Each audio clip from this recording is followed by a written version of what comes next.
Hi there, TaffyRue here, and welcome to another exciting episode of Features by TaffyRue, where we get to put the spotlight on upcoming artists and creatives who are bubbling under.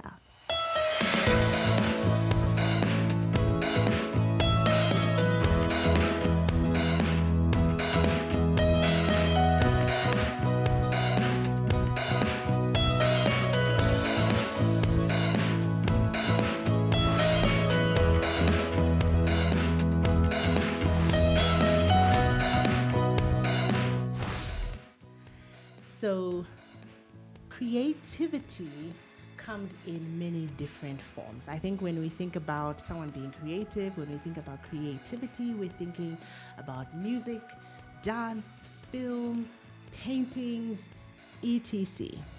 But I think baking is a world of creativity in a league of its own. Have you ever thought about how much creativity goes into designing those magnificent masterpieces that we call cakes? Well, today I'm super excited to be talking to a talented young baker, and I have personally had the privilege of tasting, of enjoying her beautiful masterpieces, and I'm super excited to be talking to Rati today, someone who understands my love for sweet things. Welcome, Yes, Rati. Taffy. Thank you so much, Taffy. It's good to be here. It's good to have you. So maybe we can start by a short intro. Maybe you can tell us who you are and what you do. Sure. Thanks so much for having me once again. Well, my name is Rati. I'm a baker, Yes. as you've mentioned. Uh-huh. I've actually been baking since I was very young, probably about 4 or 5. Four or five? Yeah, I've actually got a picture.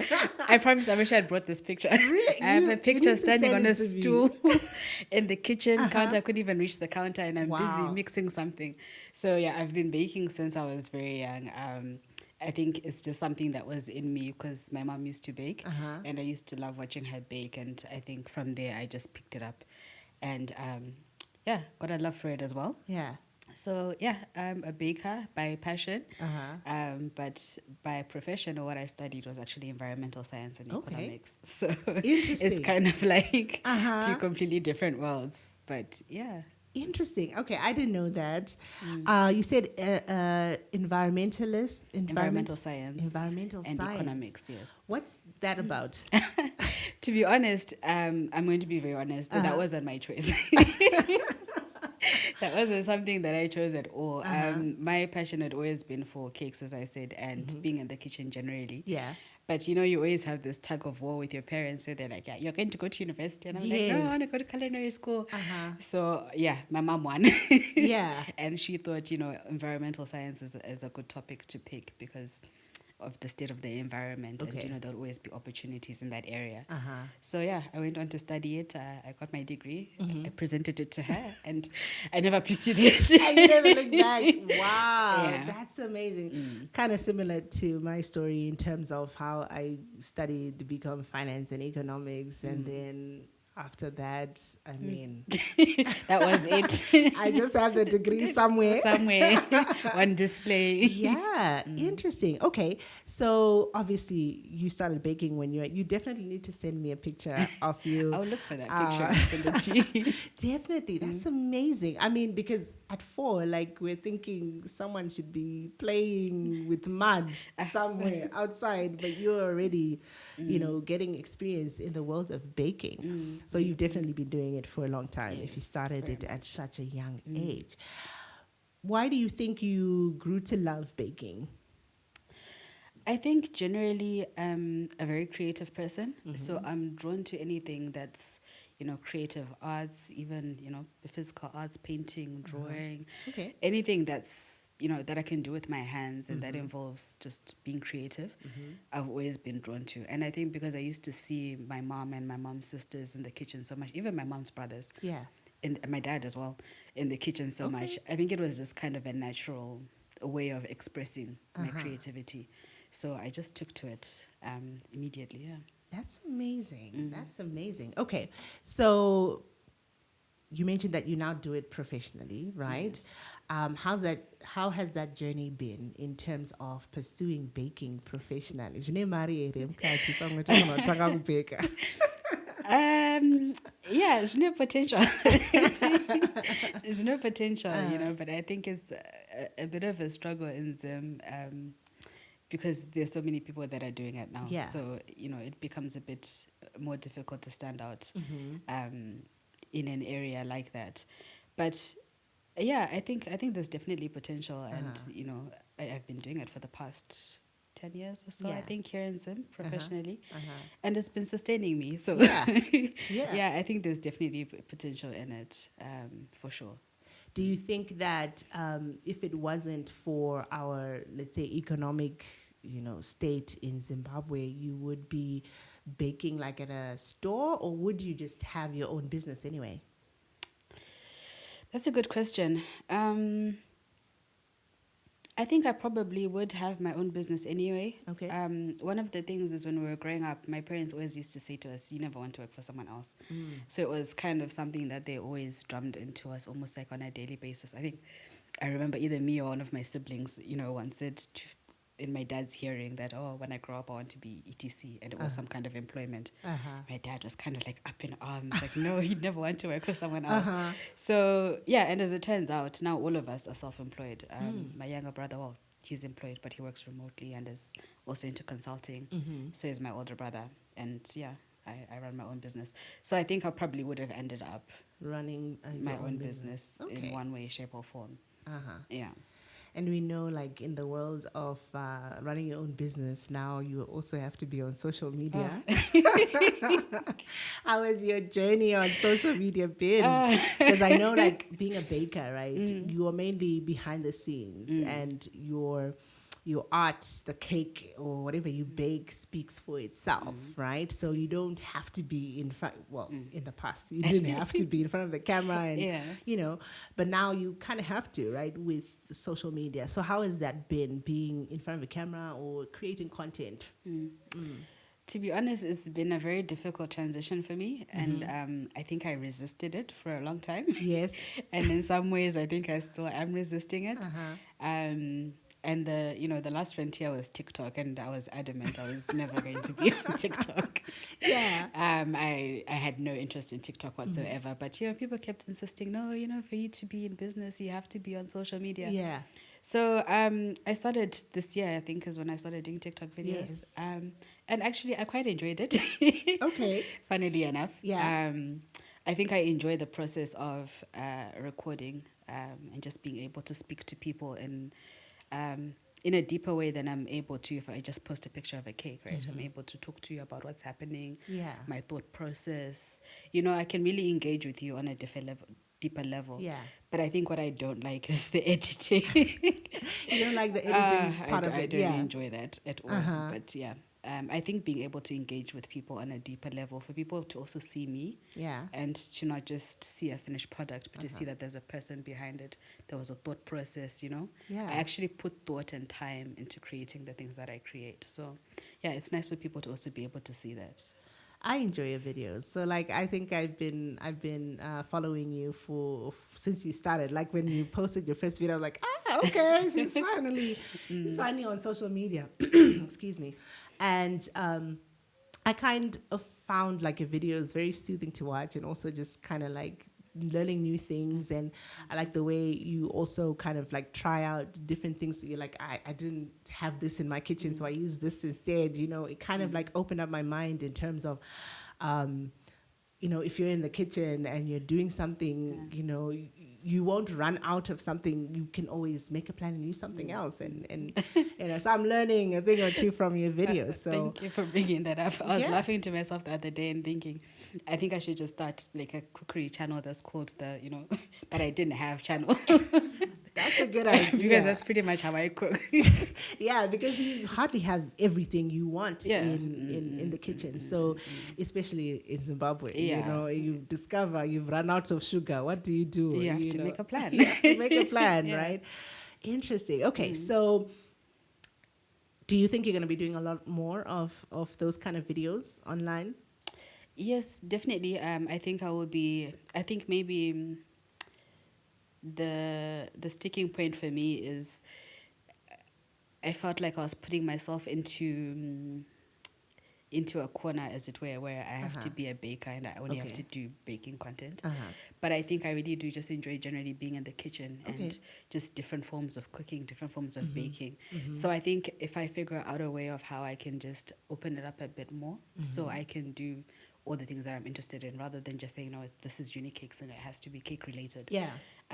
That'll free me up a bit more, Okay. and I'll be producing a lot more content in that direction. Interesting. We're two different sides of the same coin. I do not like being in the kitchen at all. Really? I don't. So it would be interesting to, like, I do enjoy watching a lot of cooking videos as well. I think it's very helpful for, a lot of modern women who probably don't like the kitchen, but they can discover that, okay, fine, I can actually make something decent that my family can enjoy and all of those things. So I really would look forward to that content, definitely. Wonderful. Okay, so probably my next question would be, what part does baking or pastries or food, what part do they play in making this world a better place? I don't know if you've been asked that question before. Wow. Yeah, it's a very good question. I don't think I've ever been asked that question. It's a very good question. I don't know what part they play in making the world a better world per se, but I do know that it's something that brings people joy. And I think that's one of the things that also got me very excited about generally being in the kitchen, but also baking. Because, when you present someone with a cake and, you're surprised, this cake was so amazing. I have people telling me from like maybe 20 years ago, I remember the cake that you made me 20 years ago. Wow. Things like that. Yeah. It's impactful in somebody's life in a way that you wouldn't think that it would be. Yeah. And so I think it makes the world a better place in that it brings joy. It definitely brings joy, because like the cakes that you do for my daughter's birthday, and like, I would not get cakes from anywhere else, because I literally just enjoy your cakes. And when you have a cake for a birthday, it changes the whole game, right? Like, I think hapana munhu aita birthday asina kudya cake. That's being truthful. So it does play a really important role in people's lives. It celebrates monumental things in people's lives, birthdays, anniversaries, celebrations. So it does make a very big difference, and without it, I think life would be boring. Even the different flavors of the food that it brings to life as well is just amazing. Maybe let's go deeper in terms of, like, we know a lot of, in life, there are a lot of challenges, right, that people face. And a lot of people obviously kind of like, I wouldn't say medicate, or they turn to food, right, when they are depressed or whatever, or stressed and things like that. What issues do you think we are facing that maybe are causing people to turn to food, or whatever the case may be? Like, what issues are we facing in our generation today that you think? Excuse me. No worries. That you think we could help solve in some. Because I know that you have lots of words of wisdom for us. Thank you. The world at the moment, I think, is facing a lot of issues, to be honest. We're truly living in a broken world. And I think, especially if you're looking at it from a Christian perspective, there's just so much hurt, and there's so much that's happening in people's lives. Yeah. We're not even just going to talk about the economy. Yeah. Same alone is a source of many, many problems. But I think there's a lot of deception as well that's happening at the moment. And it's kind of deceiving people. And I think it makes you focus on the wrong things, right? I think I see it a lot on TikTok. This is one of the reasons why I was kind of anti-TikTok, and I see it now that I am a TikTok user. That as you're scrolling, it's a particular message that's being kind of portrayed to you constantly, constantly. Yeah. And this gets into your mind because what you consume is going into your mind, and it's going to affect the way that you think and the way that you see life. So I think I see it with a lot of young people that it ends up causing confusion, you know, doubting your own self-worth, you know, self-hatred. There's a lot of issues like that that are just weighing on people. Maybe previously you would have been very content, but the things that you're seeing online ends up making you feel like you're not enough. You know, someone like me, I might look at my peers and, you know, maybe they're in high-flying corporate jobs and things like that, and I'm going to compare and start thinking, okay, I'm not enough. What I'm doing is not enough. So, you know, these are all problems that we're all walking around with, and it's a weight on our shoulders. And, you know, you can't necessarily, if I see you right now, you present it very well. I can't tell there's anything wrong with you, but, you know, there's a lot of things that are weighing down on you in your mind. So I think, there's a lot of problems, and seeing something like that is what's made me look into counseling now. I'm been doing a few courses, and I'm thinking I'll pursue that direction as well, because I just see that there's so much hurt, and people need help, and people need an outlet. Definitely. Yeah, we are experiencing a lot of things in this world, and even just personally, globally, personally, nationally, you know, even family-wise and things like that. But obviously, you are a person of faith. How do you feel, or what do you think faith plays, or how do you think faith can? What role? Sorry, what role do you think faith can play in solving some of the issues that we're facing today? It plays a very big role. It plays a huge role. Ultimately, God is our source, right? And you tend to find that in life, we try and look to everything else to try and provide our needs. Try and look to my work to provide me significance, you know, to relationships with other people to give me love. I'm looking for all of these needs to be met in so many different things, but they're not meeting the need. God is the only one that can meet my need. So I think faith plays a crucial role in all of this. And like as I'm saying with the counseling, I'm pursuing Christian counseling for that reason, because I think that's where the solution is. The solution is in God. Definitely. Without God, where would we be, or how would we be able to navigate? I think a lot of they say that Zim is 80% Christian, you know, and I think a lot of the resilience some of us have had is because of our faith. I think with everything that we've been through, as a nation, particularly if we didn't have God, I think we would just be I don't know where we would be, you know. So definitely having Christ there in our lives at the center, and then even having, you know, Christian counseling, I think that is something that was lacking for a very long time. How did you discover about, you know, Christian counseling, that there is such a thing called Christian counseling? It was actually accidental. I found out about it through church. But it's funny, just as I'm saying that, I'm thinking that I'm kind of looking at how my life has been like a series of dots. I don't know if you heard that expression that you can only connect the dots backwards. Yes. Yeah, and it's kind of like that, where I'm looking at all the different dots that have led me up to where I am now. And it was just through church, and I think it was just kind of flippantly mentioned by someone or something that there's a Christian counseling center. And then when I heard about that, I looked them up, saw that they've got courses, and that's how I started on my journey there. Okay. Have you ever been someone who's like, who has been like that shoulder or that person for someone to listen to, like just in general? Yeah, I think I've always been that friend. So I'm always the one who's always listening, always the shoulder. And even just with strangers, funnily enough, like a stranger would just stop me. I remember this one lady, I was so disturbed. I was just on a walk, because I normally take walks in the evenings. And I was just walking, minding my business, and then she just stopped me. So I stopped, and I just kind of greeted her. Then she starts telling me her whole life story, all the problems she was facing and everything. And I'm just kind of like, okay, I don't know what to do with this information.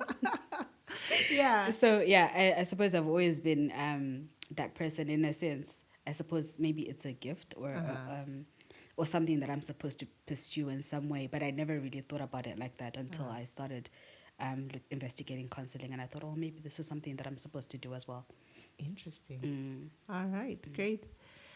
Yeah, so definitely, I think God has a way, I guess, of then just connecting the dots when you then look in retrospect, right? In terms of looking at your life and looking at how people have come to you. Like, I think I also used to play that kind of role where in school people would just come and tell me their issues, and I'd be like giving advice. I don't know if that's what's coming to pass right now as I do this podcast, but I'm thinking about it as I'm talking to you, and I was like, I think probably it's a way of God directing me in a certain direction, and we can be grateful that we do serve a God who's able to use everything in our lives for His glory.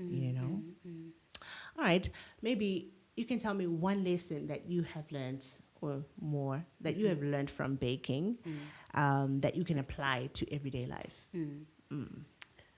I think one of the lessons is incremental progress. Okay. Yeah. I think as you bake, the first time that I bake a cake, might come out and I might like it, but there'll always be something that I can tweak, or something that I can adjust. So, incrementally, if you look at maybe even one recipe that I've been using for the past 15 years, it won't be exactly the same. I've been tweaking it and changing it and making it incrementally better bit by bit. And I think that's something that I can apply generally to my life. Well, I hadn't applied it to my life, but I'm learning to apply it to my life now. Yeah. Is that, change happens bit by bit. It doesn't happen all in, I'm just not going to wake up tomorrow a new person. Yeah. But incrementally, bit by bit, as I make small adjustments, I become a better person. Yeah. That's a powerful piece of advice there, right? Because I think a lot of the times we're thinking that maybe we need to, or things can change overnight, that if you make a decision today to change, tomorrow it will bear fruits, or that if you need to change your life, you need to make 100% roundabout change. But sometimes it's a matter of, maybe changing by 5 degrees, until you make that complete 180 turn, right? And we put ourselves under pressure a lot of the times to make that instant change, but sometimes it doesn't happen like that. So that's a powerful piece of advice there. All right.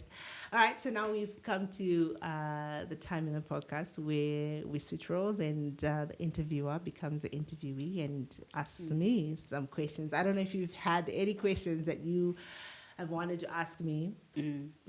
I do. Okay, I wasn't expecting it, because I think for people who don't know, we're actually related.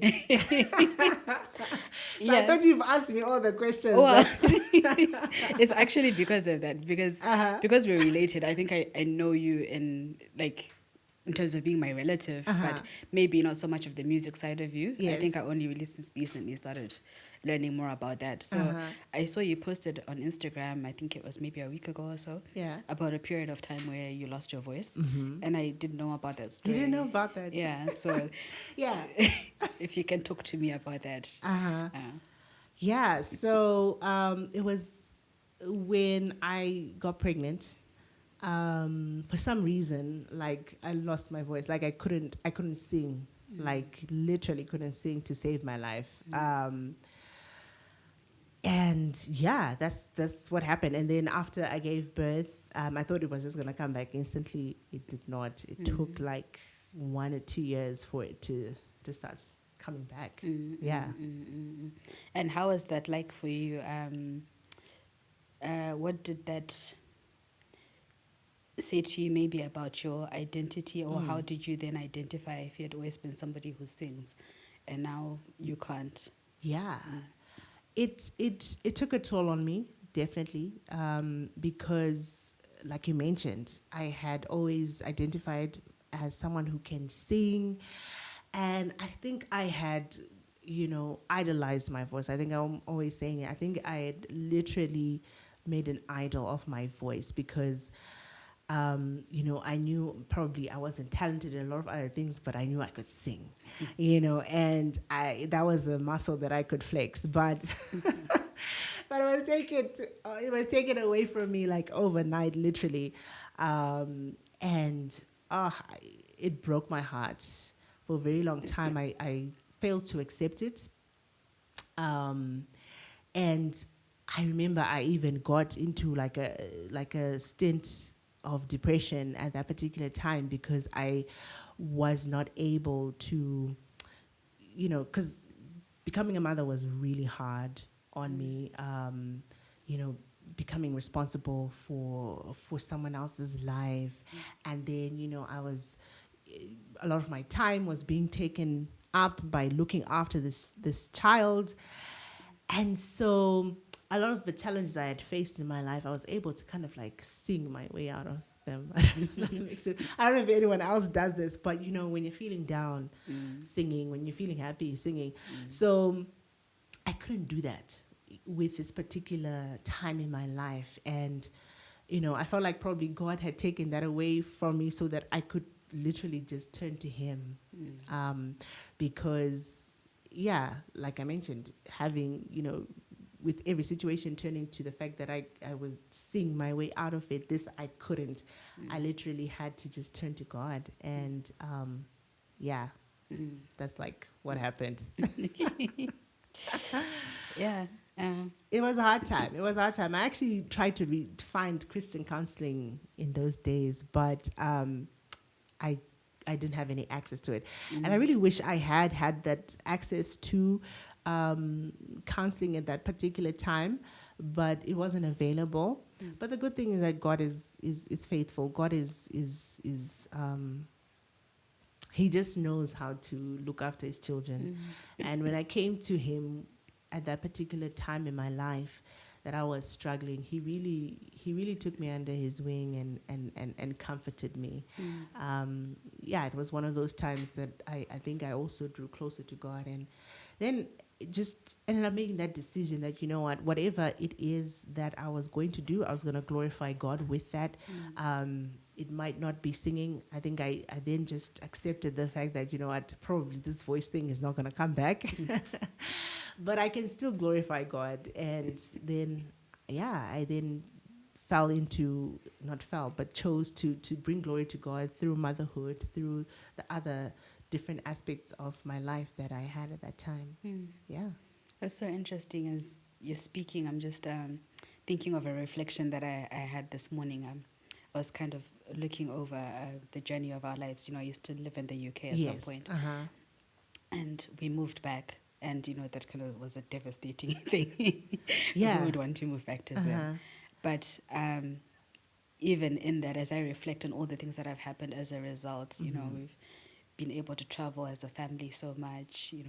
I was telling you that my brother bought a place in Vomba. He's opening his cottage. There's a lot of things that have happened for me personally. And my relationship with God has grown immensely. I've really come to know God in a special way. And I was just reflecting on, sometimes in life I can want to hold on to things so strongly and to feel like, so this is it, and I'm not going to let go on this. This is the mountain that I'm going to die on. But when we are able to let go and to let God, He has so much more in stock for us than we could ever imagine.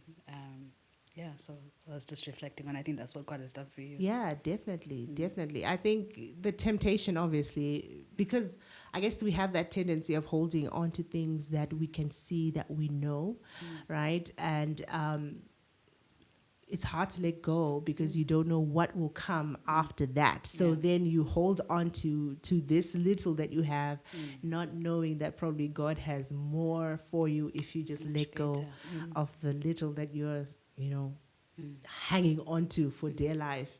So yeah, it's quite a journey that we are walking on called life. You can say that again. And you can throw spanners in the work. Yes. But I think as long as we have God, in our lives, we can literally weather any storm, right? Yeah. Maybe. So maybe I hadn't asked you about how you moved from the UK or why you moved from the UK, but since you brought it up. Oh, Yes. I walked myself into a trap. Yeah. Well, yeah, essentially we went there on my dad's visa because my dad was working there. And then my dad got a job somewhere else, so he had to move away. And then the whole process of trying to transfer to my mother's visa, it was just complicated and it wasn't working out. And then around the same time, my grandmother passed away. So I think that was just, my mom didn't have any more fight left in her. Yeah. And we ended up moving back to Zim. And do you think that it's a good thing that you moved back, or would you work your way back to the UK?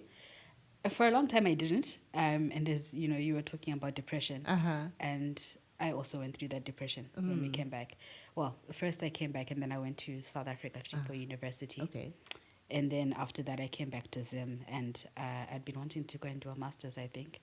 And that didn't work out. So now it was like officially I'm stuck in Zim. You're stuck in Zim. You were stuck with the rest of us. And I was depressed for a very long time. I couldn't see what positive could come out of it. But, you know, it's something that I've actually been thinking about for the past couple of weeks, I think, just reflecting, joining the dots backwards, and my journey of faith. And even now, the way that I'm looking into counseling and Christian counseling, these are things that I would never have done, I don't think, if I'd been in the UK. And definitely in terms of my relationship with God, you know how it is when you live outside, when you're in the West. Yeah. Life is different there. People are not so dependent on God. So I don't know if my journey of faith would have taken that direction that it did. And I wouldn't trade this for the world. I really wouldn't trade this for the world. There's nothing like knowing God and having a relationship with God. Yeah. And how did baking, or how has God used baking in your life? God used baking to bring me out of depression. Yeah, that was one of the things that actually got me out of depression. I remember, because I would sleep a lot. You know, when you're depressed, you spend a lot of your time sleeping. And, you know, my aunt and my aunt's friends would always call me, Rati, make us a cake, Rati, make us a cake. Yeah. So it was just that thing that would get me going and get me moving. So that was actually how Unicakes started. Wow, that's amazing. I mean, it's like a full circle, right? How God then used probably a passion that you never thought that you would go back to. I don't know if you were still baking in the UK or whatever the case may be, right? God then used that cake baking issue to bring you out of something that was really tough, you know. And God is able to use those gifts that He's given us to bring us out of things. He has a purpose for every gift and every skill and every talent that God has given us. I'm convinced that He has a purpose for. He does. And I think and it's a process of trusting God, just to show you, and just, I think if you trust in God and trust His leading, and be flexible and pliable, God will show you the plans that He has for you, and the plans that He has for you are much better than the plans that you have for yourself. That's a beautiful way to end the podcast there. The plans that God has for you are way better than the plans that you have for yourself. I don't know if you have any words of advice or encouragement to any upcoming bakers out there who want to try out baking, but even just maybe business as well. Maybe you could share a word of advice or encouragement. I would say trust God. That's always the first thing, is trust God.